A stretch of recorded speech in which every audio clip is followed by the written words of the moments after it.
हाथ पैर बंधा हुआ, एक बंद कमरा, और ये है काव्या।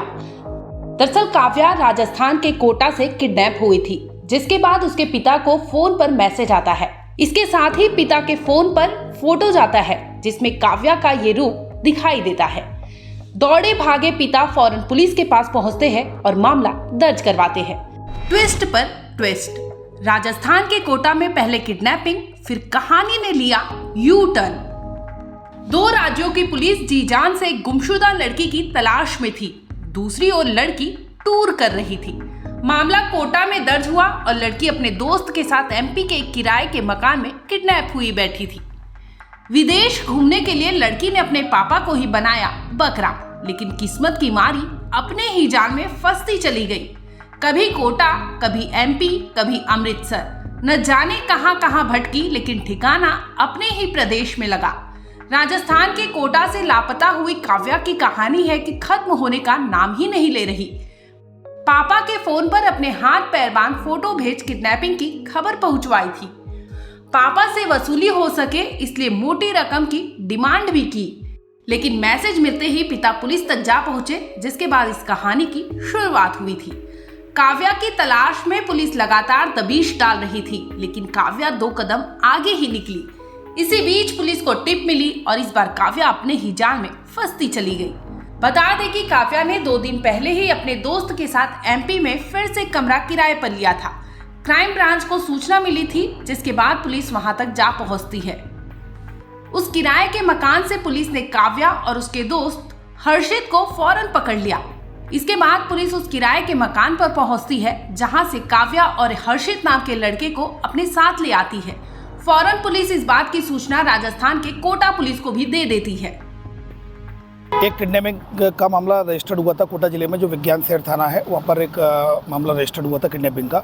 उस सिलसिले में कोटा की टीम यहाँ इंदौर पर आई थी और इंदौर में वरिष्ठ अधिकारियों से संपर्क किया गया, जिसमें क्राइम ब्रांच की 2 टीमें लगाई गई थी उनके लिए। और उसमें किडनैपिंग में लगातार कोटा टीम के द्वारा यहाँ पर कार्रवाई की गई और यहाँ पर स्टे किया गया और इंदौर पुलिस के द्वारा उनको सहयोग दिया गया। इसमें सूचना के आधार पर एक व्यक्ति से पूछताछ करने के लिए कोटा पहले एक जो ब्रजेंद्र नाम के व्यक्ति को कोटा पुलिस पहले ले जा चुकी थी। फिर उसके बाद युवती जो लड़की थी, छात्रा का अभी तक कोई सुराग नहीं मिला था। इसमें क्राइम ब्रांच और कोटा पुलिस लगातार प्रयास कर रही थी। इसी सूचना पर जो खुड़ैल थाना क्षेत्र के अंतर्गत देवगुड़ालिया से आगे एक शिवाजी वाटिका है, वहाँ पर ऐसी सूचना मिली थी। सूचना मिलने पर वहाँ से इन दोनों को, एक हर्षित और एक जो लड़की है काव्या, उन दोनों को वहाँ से उनको दस्तयाब कर लिया गया है और कोटा पुलिस को सूचना दे दी गई है और कोटा पुलिस रवाना हो गई है और उनको दस्तयाब जो छात्र छात्रा हैं उनको दे दिया जाए। सर यहाँ से कहीं बाहर भी चली गई थी सर?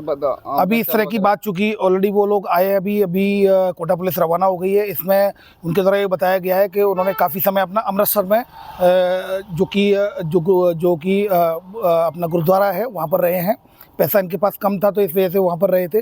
अभी फ़िलहाल इसमें चूँकि कोटा पुलिस इसमें इन्वेस्टिगेशन कर रही है और कोटा पुलिस के आने के बाद उनको हैंडओवर करने के बाद और इन्वेस्टिगेशन में जो तथ्य आएंगे उसके आधार पर वैधानिक कार्रवाई की जाएगी। पूरा कार्य ये षड्यंत्र क्यों रचा और किस तरीके से रचा था ये लड़की ने, ये अभी फ़िलहाल इसकी बात सामने नहीं आई है, चूँकि कोटा पुलिस की मदद के लिए इंदौर पुलिस की क्राइम ब्रांच को लगाया गया था। अभी फ़िलहाल इन्वेस्टिगेशन में उनके जो तथ्य आएंगे उसके आधार पर वैधानिक कार्रवाई वो उनके अनुसार की जाएगी। सर लड़की भौरकुआ क्षेत्र में भी दिखी थी, यहाँ पर भी रुकी थी। इस तरह के CCTV फुटेज कोटा पुलिस को मिले थे। उस फुटेज के आधार पर उनको ये संभावना थी, इसलिए उन्होंने इंदौर पुलिस से मदद मांगी थी कि कहीं ना कहीं ये इंदौर में हो सकते हैं। तो इंदौर पुलिस के द्वारा लगातार क्राइम ब्रांच की 2 टीमें लगातार लगी रही थी, उन्होंने कोशिश की थी और अभी फिर इन्फॉर्मेशन के आधार पर इन दोनों को दस्तयाब कर लिया गया है। कोटा पुलिस को सूचना दे दी गई है। कोटा पुलिस जल्दी आकर इनसे इन्वेस्टिगेशन में और तहकीकात करेगी। सर इंदौर पूछताछ में बताया कि क्या कहानी रही? अभी जैसा कि मैंने बताया वो ऑन द वे है, अभी पहुंचने वाले हैं और उनसे पूछताछ पर स्थिति स्पष्ट की जाएगी। इंदौर क्राइम ब्रांच की बात हुई क्या उससे लड़की से? हाँ, इंदौर क्राइम ब्रांच इस काम में लगी हुई थी, जो कि वरिष्ठ अधिकारी को द्वारा लगाया गया था। कोटा पुलिस के सहयोग के लिए लगी हुई थी और अभी उनसे पूछताछ चल रही है। सर इंदौर कब आई थी ये? इंदौर कितने दिन हो गए? ये अभी पूछताछ की जा रही है, पूछताछ के आधार पर खुलासा किया जाए। बता दें कि लड़की ने खुद की किडनैपिंग इसलिए की थी ताकि वो विदेश जा सके। इसके बाद से लगातार कोटा पुलिस इस लड़की की तलाश में थी। इसके साथ ही बता दें कि इंदौर में लड़की के हॉस्टल के एक दोस्त के खुलासे के बाद किडनैपिंग की कहानी से पर्दा उठ गया था, जिसके बाद से ही लड़की अपने दोस्त हर्षित के साथ लापता थी। जिसकी लगातार कोटा पुलिस और इंदौर क्राइम ब्रांच तलाशी में जुटी हुई थी। ब्यूरो रिपोर्ट, क्राइम तक।